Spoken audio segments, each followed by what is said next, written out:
para aprovechar el tiempo que estamos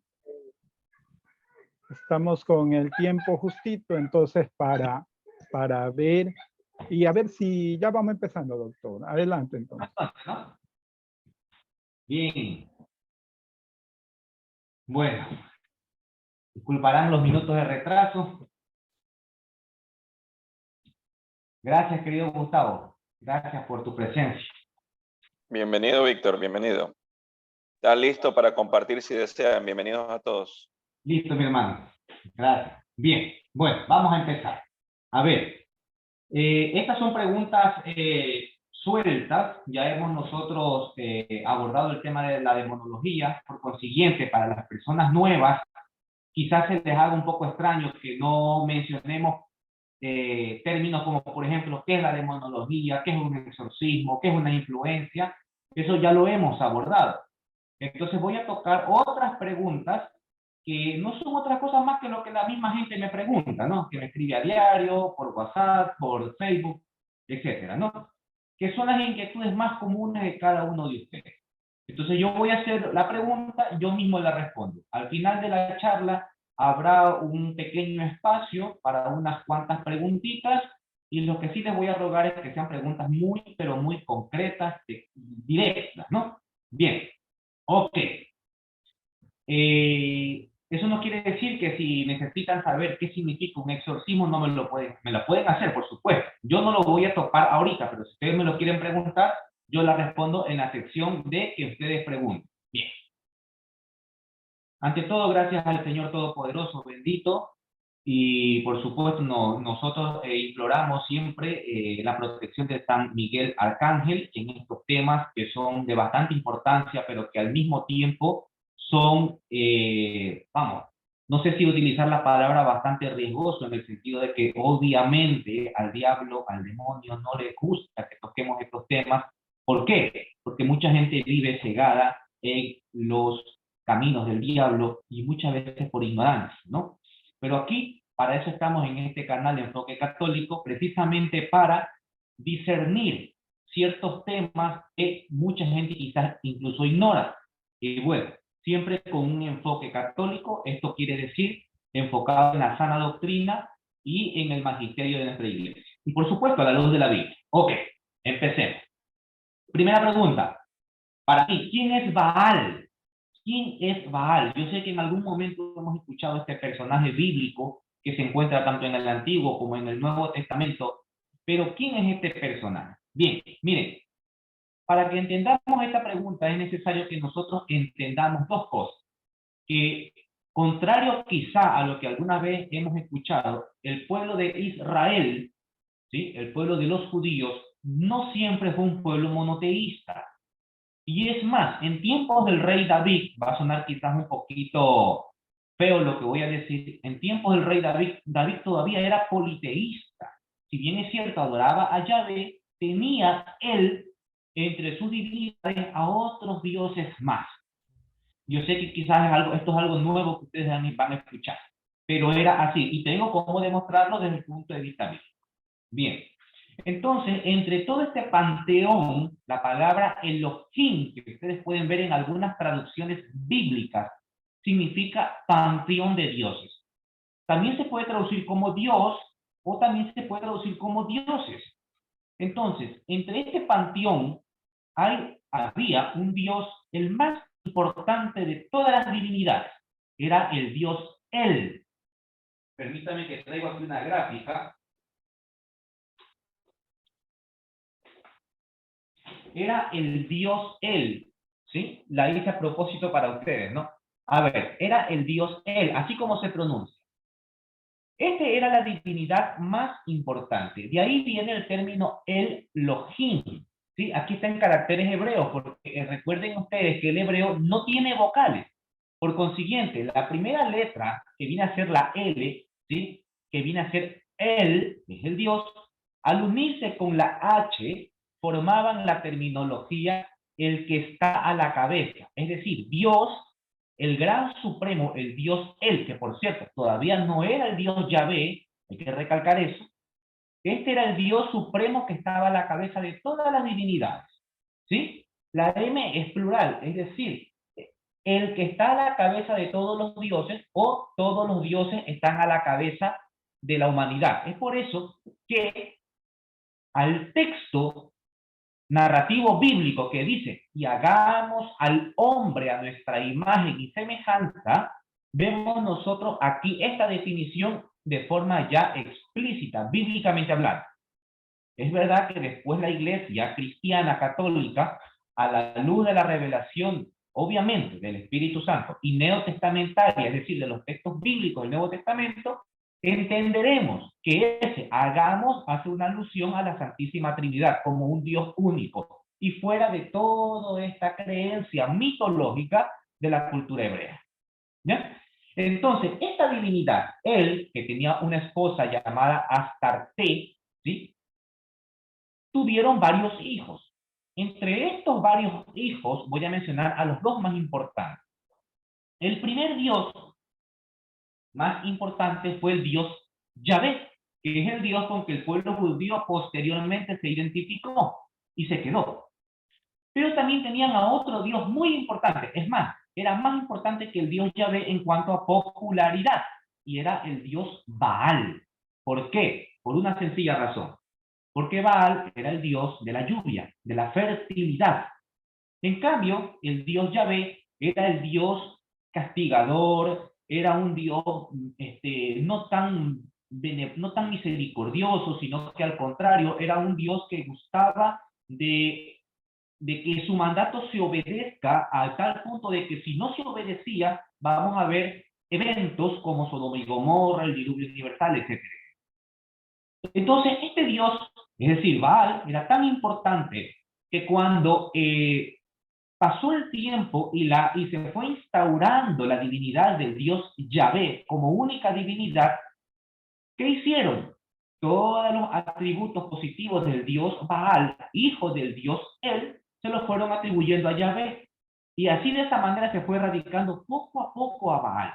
Pero miren, yo les decía a ustedes por qué David muestra ser una persona todavía politeísta, porque vamos a observar que muchos nombres, no solamente geográficos, sino nombres propios, empiezan con el nombre de la máxima divinidad del panteón hebreo, que es el dios El. Por ejemplo, tenemos nosotros el término Rafael, que significa medicina de Dios.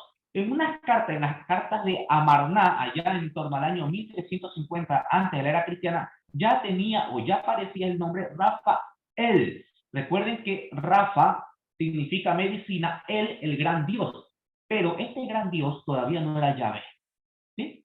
Vamos a ver muchos nombres. Betel, Bet-El, casa de Dios. O Belén, Bet-El, que significa casa del pan. Vamos a tener, por ejemplo, Israel, el que pelea con Dios, el Dios. Siempre estos términos terminan con el Dios él. Por ejemplo, David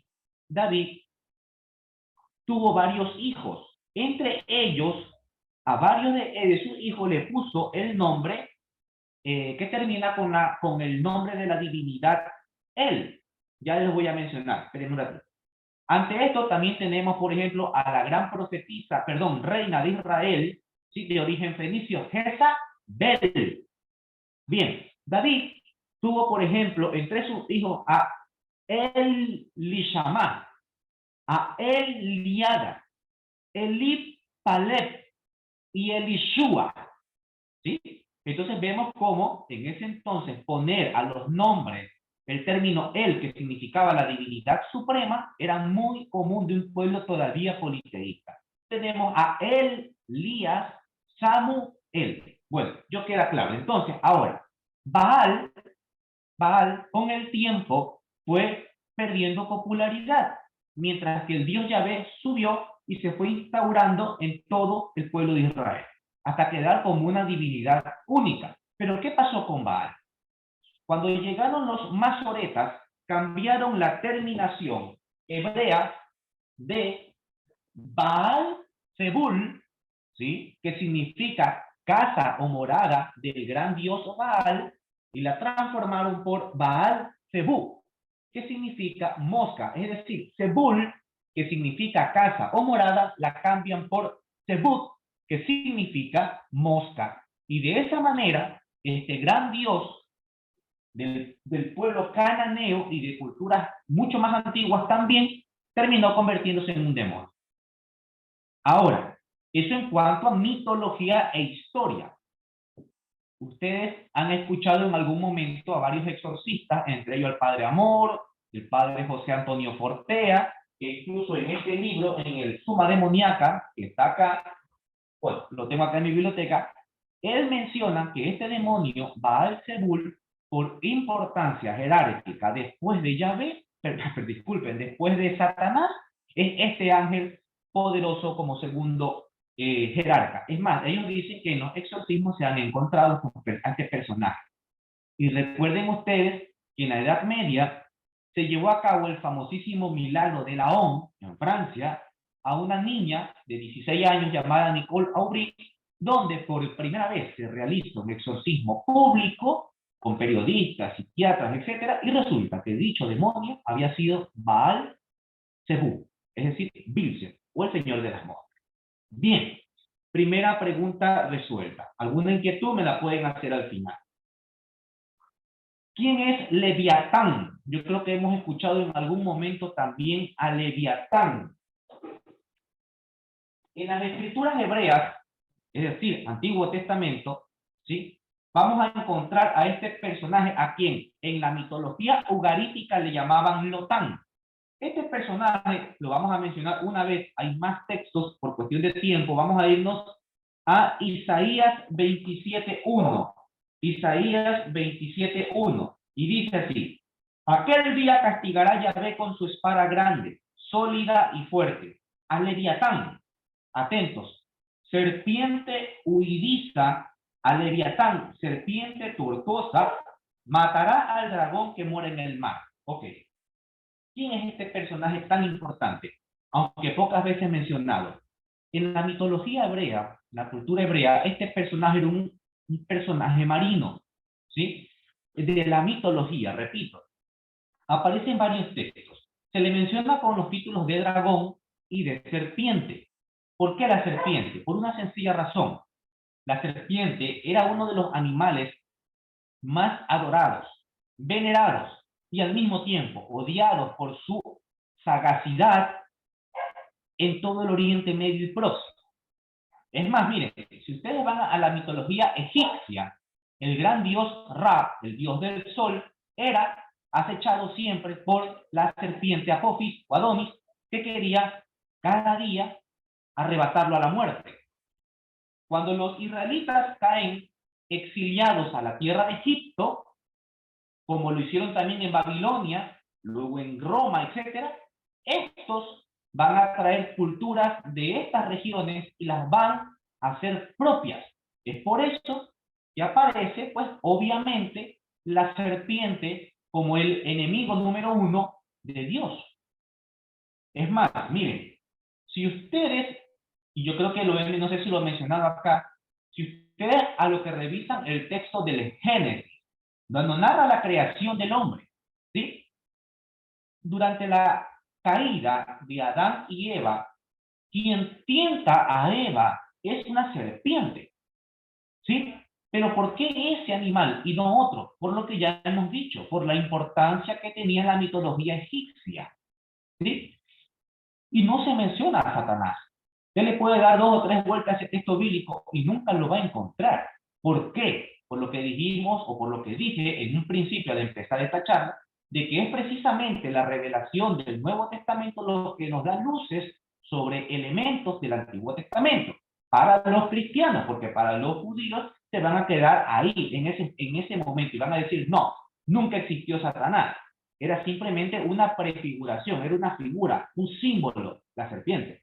Pero para nosotros los cristianos, con la revelación de Juan el evangelista, o bueno, Juan el anciano, que hace el libro del Apocalipsis, nos dice que esta serpiente, el dragón antiguo, ¿sí? La serpiente antigua, el gran dragón, perdón, era el mismo Satanás, el diablo, padre de la mentira, el homicida desde el principio, es decir, aquel personaje que tentó a Jesús en el desierto. Entonces es ahí cuando nosotros vamos a armar estas dos piezas que se encontraban separadas y vamos a decir, ah, ahora sí ya sabemos quién es esa serpiente. Vamos, no era una serpiente la que tentó a Eva, en realidad fue el mismísimo Satanás, que el texto alegóricamente usa la figura de una serpiente. Hay gente que cree que verdaderamente la serpiente le habló a Eva. Eso obviamente no es así. Bien.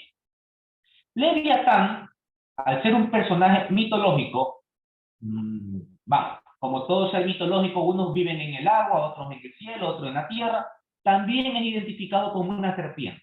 ¿Por qué? Por lo ya antes dicho, ¿sí? Aunque el padre Fortea menciona de que este personaje, Leviatán, también es un demonio, ¿sí? Yo hago a colación a esto, ¿por qué? Porque yo trato los textos basándome en lo que yo hago, que es el análisis bíblico, pero también me gusta mencionar lo que dicen los exorcistas, que es el complemento obviamente fundamental, y tratamos temas de monología. Entonces, según los exorcistas, o algunos, porque no todos a veces tienen la misma idea, sostienen que hay una, así como hay una trinidad divina, que es un mismo Dios, obviamente el Padre, Hijo y Espíritu Santo, algunos exorcistas sostienen que hay asimismo una falsa trinidad infernal, que está compuesta por Satanás, Belcebú y Leviatán. Otros dicen, no, es Satanás, Lucifer y Belcebú. ¿Sí? Bien. Otros ponen otros nombres, como por ejemplo Behemoth. Behemoth es un personaje que aparece en Job, capítulo 10 al versículo 19, que es asimismo, al igual que Leviatán, un personaje mitológico que incluso los eruditos bíblicos lo han identificado como un hipopótamo. Pero en todo caso es una bestia metafórica, alegórica, al igual que Leviatán, desde el punto de vista histórico bíblico. Bien, vamos a ir ahora a preguntas un poquito más de la parte paranormal, por así decirlo, ¿sí? Si hay preguntas bíblicas me la pueden hacer. Si lo sé, lo respondo, y si no, pues estudiaré. ¿Qué son los dones celestiales, los dones psíquicos y los dones de abajo? Ya voy a explicar por qué la palabra de abajo y no del infierno, o de los demonios, mejor dicho. Dones celestiales, fácilmente entendibles, son los dones que Dios provee a las personas. ¿A quiénes? Yo creo que Dios a todos nos da dones, pero no todos los dones son iguales. Hay dones que son sumamente sobrenaturales y hay otros que son, aunque son dones, están dentro del campo del ordinario. Por ejemplo, un don que es un don del Señor, pero que está dentro del campo ordinario, es el don de la sabiduría. ¿Sí? Pero los dones que vienen de Dios y que son de lo sobrenatural, ¿sí? De lo sobrenatural, es, por ejemplo, el don de curar enfermos, de expulsar demonios, de discernimiento de espíritu, que no es lo mismo discernir que expulsar. El don de la sanación, ya dijimos. Hay gente que tiene el don de la bilocación, que se ve mucho en la vida de los santos, ¿sí? El don de la precognición, etcétera, ¿sí? De la clarividencia, etcétera. Pero estos dones no se pueden desarrollar con técnicas, no. Son dones que vienen de lo alto, dones del Espíritu Santo, que tampoco hay que desearlos. Tenemos que conformarnos con lo que el Señor nos ha dado. Cuando una persona desea un don, ese don jamás, aunque Dios no se lo vaya a dar, y si se lo da, jamás lo va a utilizar de mejor manera. ¿Sí? Bien, dones celestiales, ¿sí? Que vienen a ser, como repito, hay celestiales, hay ordinarios y extraordinarios o preternaturales. Los dones psíquicos son aquellos dones que, según los entendidos de la parapsicología, ¿sí? Pueden desarrollarse mediante la psique, mediante la mente, ¿sí? Como el don de la telepatía, la clarividencia, la telequinesis, etcétera, etcétera, que ya vamos a hablar de algunos términos de ellos, ¿sí? Y que supuestamente son dones que uno los puede ir desarrollando poco a poco. ¿Y por qué dones de abajo y no dones del demonio? ¿Por qué? Porque según el demonólogo y exorcista español, padre José Antonio Fortea, Él ha podido comprobar, y este es testimonio de él, no mío, en los exorcismos, que el demonio puede ofrecer ciertos dones muy limitados, pero que también, y atentos, que también las almas condenadas del infierno, es decir, almas humanas, pueden otorgar ciertos dones. En lo personal, no tengo la menor idea de cómo puede pasar eso. De hecho, no me satisface. Pero en todo caso, es la experiencia muy respetada, claro está, del padre José Antonio Portea. Yo no logro entender cómo un ser humano puede ofrecerle dones a otro ser humano, y más aún un ser humano que ya está condenado y que está desprovisto de toda gracia divina.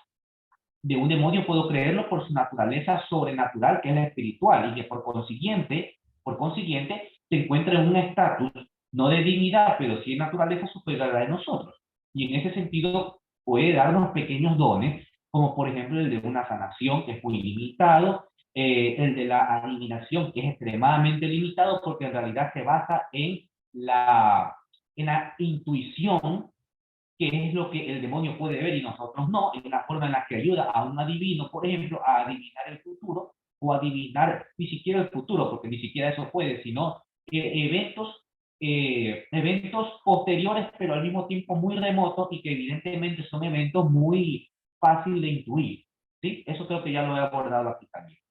En todo caso, esos son los tres dones, tres tipos de dones, ¿sí? Que puede dar, que pueden existir, ¿no? Dones celestiales, psíquicos y los dones de abajo. Ahora, otra pregunta. ¿Un cristiano puede asistir a eventos o a enseñanzas de la nueva era? Yo sé que alguien dirá, "Vamos, la respuesta es lógica, es un no rotundo", pero créanme que en estos tiempos muchas de las personas, e incluso católicos, lo hacen. Y lo hacen incluso, unos lo hacen por ignorancia, otros lo hacen por conveniencia, ¿sí? Y otros lo hacen con pleno conocimiento, ¿sí? Alguien, o muchas veces me han preguntado, Víctor, ¿hacer el yoga es bueno? ¿Es malo? Si se lo utiliza como una técnica de mera relajación, no tendría nada de malo. Pero, lamentablemente, no en pocas ocasiones, estas técnicas se mezclan con ese sincretismo de las religiones orientales. Y cuando menos se da cuenta la persona, ya está metida en una nueva religión. Porque aunque la nueva era no se define como una religión, sino como un conjunto, una amalgama de creencias, al fin y al cabo terminan por desechar al Dios verdadero y empezar a meter a otros dioses en su vida. Por consiguiente, un cristiano, cualquier evento o elemento de la nueva era debe ser alejado de inmediato. De inmediato. Por ejemplo, el Reiki, la nueva era, leer libros, vamos, no es que está mal leer los libros de autoayuda o de ayuda, no está mal en realidad, pero repito, el demonio es muy astuto y entre esas líneas se pueden meter elementos que, aunque poco a poco lo van apartando usted de la fe correcta, de la fe verdadera. Poco a poco lo van apartando. Si usted quiere tener libros donde usted pueda obtener la sabiduría plena, ahí está el libro de Proverbios, está el libro de la sabiduría, el libro de Eclesiastés, Cantar de los Cantares, y el libro de Job. ¿Sí? Bien. Hermano, Sí, sí, sí, disculpe, para recordar a los hermanos que cuando se acabe este enlace, hacemos clic en el mismo link y continuamos, ¿sí? Por si acaso. No sé qué ok, tiempo que, y ya saben, hacemos clic en el mismo link y seguimos, ¿sí? ok. Quedan todavía 15, 14 minutos. Bien, estamos bien, ¿no? Sí, hermano. Sí. Las preguntas no es en el chat, sino personalmente, o sea, ya Sí, habrá ok. espacio para las preguntas. Sí, por favor, ya. Ok. ¿Qué es la masonería? O dicho de otro modo, ¿es satánica la masonería? Bien,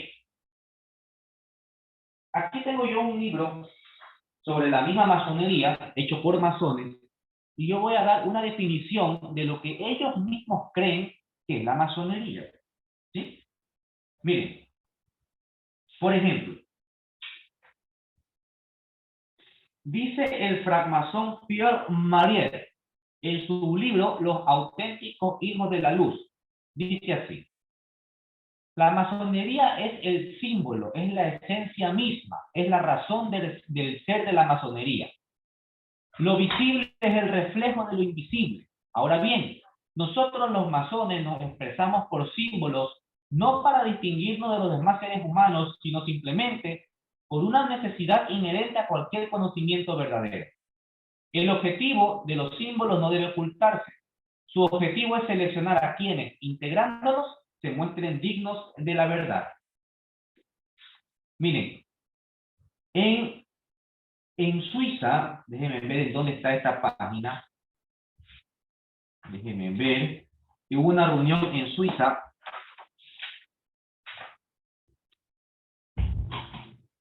En el año de 1952, ¿sí? Los grandes maestros de las logias masónicas europeas se reunieron en Suiza y determinaron que la masonería es una institución de iniciación espiritual por medio de símbolos. Miren, la masonería, en cuanto a la masonería operativa, es decir, aquellos constructores de catedrales de la cual la Iglesia Católica estuvo muy íntimamente unida por años. ¿Por qué? Porque eran verdaderamente arquitectos, canteros que picaban la piedra y ellos trabajaban haciendo las grandes catedrales góticas de la iglesia. Pero llega un momento, para el año de 1717, en Londres, Inglaterra, donde unos hombres, aprovechando el sincretismo y el secretismo de estas órdenes muy importantes de obreros, introdujeron un nuevo sistema filosófico donde la masonería se empieza a llamar especulativa y empiezan a entrar gente de la alta burguesía, gente de ciencia, artistas, escritores, científicos, etc. Y el objetivo inicial de esta masonería era propagar lo que en ese entonces ya se conocía como la ilustración y el liberalismo. ¿Sí? Entonces, eso fue un gran conflicto contra la iglesia. En un principio no hubo problema. De 1717 a 1731, que es la primera encíclica papal en contra de la masonería, no había ningún problema. Luego vienen a haber estos problemas. ¿Por qué? Porque aunque la masonería, y esto hay que recalcarlo, no tiene dentro de sus estatutos ninguna regla satánica, ninguna. La incompatibilidad de ella con la iglesia se da por el dogma divino. ¿En qué sentido? Para la masonería, toda persona que entre a ella tiene que tener un requisito, que es adorar a un Dios. No importa quién sea. Si tú eres cristiano, vas a adorar a Jesucristo, a Yahvé, a Jehová, vas a adorar a Mahoma o a Alá. Si eres agnóstico, no hay problema. Es más, si eres satanista, puedes adorar a Satanás, no hay ningún problema. Si eres ateo, atentos, puedes entrar, pero no puedes ser un ateo estúpido. Esa es la palabra que utilizan las reglas o constituciones de Anderson en 1723, por si acaso no es algo mío, eso lo dicen las constituciones. No se permite a un ateo estúpido ni a un religioso libertino. Entonces, entre las reglas de las logias masónicas del rito escocés antiguo y aceptado, que es como, por así decirlo, la masonería más popular de América y de Occidente, porque hay varias masonerías, no se puede decir la masonería, sino las masonerías, dependiendo del rito. Esta tenía entre sus reglas la utilización de la Sagrada Biblia, aunque ustedes no lo crean. La Biblia era un libro indispensable dentro de las logias masónicas. Luego, como fueron entrando distintas personas con creencias religiosas, dijeron, a ver, ¿por qué la Biblia y no el Corán? ¿Por qué el Nuevo Testamento y no solamente el Tanakh? ¿Por qué la Biblia y no la Biblia satánica? Entonces cambiaron ese estatuto y dijeron, bueno, ya no va a ser la Biblia como volumen sagrado, sino que ahora vamos a reemplazarlo por las constituciones de Anderson o constituciones masónicas. ¿Sí? Según algunos exorcistas, otros no exorcistas, pero teólogos, dicen que dentro de la masonería, en los rituales más elevados, se adora al diablo. ¿Sí? Es más, hay testimonio de ex masones que se han convertido al catolicismo y que alegan este tipo de rituales. Personalmente he leído y he escudriñado los rituales de la masonería en enciclopedias masónicas y la verdad no he encontrado ello, pero sí un alto simbolismo esotérico ocultista.